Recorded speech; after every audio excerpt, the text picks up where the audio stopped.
You're listening to Ask an Economist from the Conference Board of Canada. Yeah, so we've had a lot of questions on this issue about, how are we going to be ready or prepared for the next crisis? Well, let me just start by saying that let's hope that once we get through this crisis, the next one will be a very long time away. Nonetheless, it has been an extraordinary set of measures that we've seen the federal and provincial governments put in place, and not to mention the municipal governments as well. Just at the federal level, the two big programs, the wage subsidy program valued at $71 billion, and then the emergency response benefit that goes directly to households, another $21 billion. Together, just those two programs are worth around 4% or just over 4% of GDP. There's a sense that with the decline in revenues that governments are going to face as well this year, plus all of these extraordinary measures in terms of spending, we're going to have some big deficits at the federal and provincial levels. Certainly at the federal level, our sense is that we'll see deficits probably in the range of $125 billion. We've seen even bigger numbers. The Parliamentary Budget Office just recently said that they thought we could get as high as $178 billion. These are numbers that range in the 5 to 8.5% of GDP.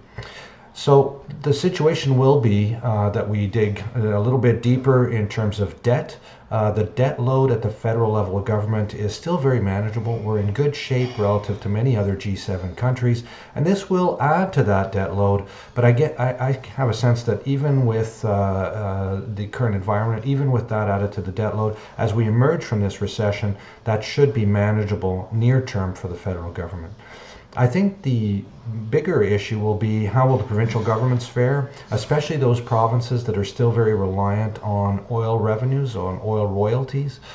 They may have a tougher time of it. And certainly if we look a little bit beyond that, if we look outside of our own borders and think about the repercussions that these big spending measures are going to have across the world, we could get into situations where other countries, like in Europe, relive these kind of sovereign debt issues and problems with global growth that will obviously have an impact for Canada. So I agree. I think near term, these measures are absolutely necessary to get us through this pandemic crisis. Longer term, there are going to be costs to pay. We're going to be facing restraint at the federal and provincial levels of government for some time because of this. And I think the bigger concern will be if we do start to see the repercussions of this on some other countries, perhaps that are in a less good position in comparison to Canada, that will struggle. And here we're thinking about countries like Europe and some developing markets. So very good question. Let's get through this one first, and we'll see. We'll certainly have to tackle those issues longer term.